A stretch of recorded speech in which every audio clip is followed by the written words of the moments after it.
With me now, Michael Gerson, a former aide and speechwriter to President George W. Bush and now a nationally syndicated columnist. Thank you very much for joining me. I want to start with part of what you wrote this week that was really striking on this issue of Iran and the Senate Republicans' letter. You wrote, "The true scandal of the Tom Cotton letter to Iranian leaders is the manner in which the Republican Senate apparently conducts its affairs." Clearly saying that this is a question of leadership. Now, after listening to Mitch McConnell and the way he defended it, right. What do you think? Well, he defended it, but wanted to put it behind him, I think is appropriate, since this was really a stunt rather than a strategy. I think this is going to be remembered in the same category as like the 2013 government shutdown.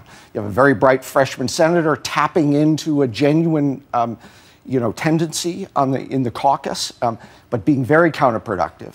And being, tactically unserious. And that made his party look unserious. So I think that, the majority leader is trying to get beyond it now. So. And you also, the way that you described it was like a blog post. You're a writer. What do you mean by that? What struck you about the way that the letter was crafted? Well, I mean, there are a couple of elements here. One of them is just the process by which this happened. Which we don't know a lot about. No, you asked about, and he didn't answer. We don't know, yeah. But we do know that a lot of these signatures were hurried off the floor, not a particularly serious process by which you would convene the caucus. And a lot of senators resented this in the aftermath, where you would convene the caucus and have a real strategy session.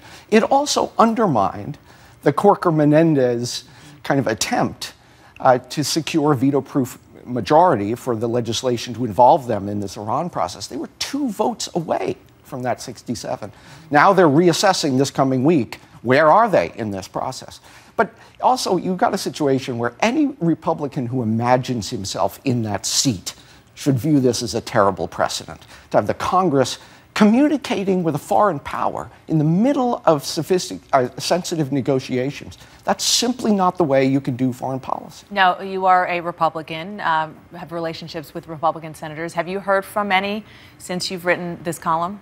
Yeah, I think I have, that I've talked to some Republicans, that there are some buyer's remorse out there. They signed this, in some cases, because Senator McConnell signed it. And so I think that they really do want to get beyond it. It shows, by the way, first of all, how difficult it is to conduct the opposition from Congress.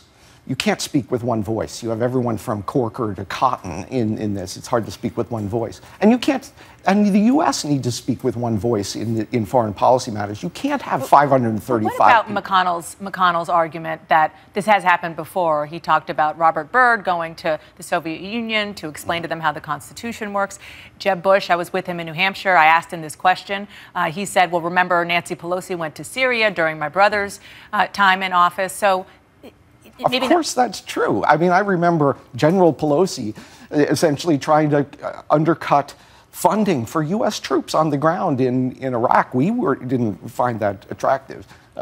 There was also rogue outreach, maybe is the right word, in Nicaragua and Cuba and Syria. So they have a point that it's not unprecedented. They have a point, but this is the sad, endless logic of polarization. They did it. Everyone has an argument in this case, and all the arguments are bad. The president needs to be able to conduct sensitive negotiations without the Congress intervening in this case. Now, the Congress, I think the emerging deal is problematic, and I've written that in many settings. But there are a proper way for Congress to do this, and it is not to do direct outreach to foreign leaders. Michael Gerson, thank you so much. Appreciate it. Great.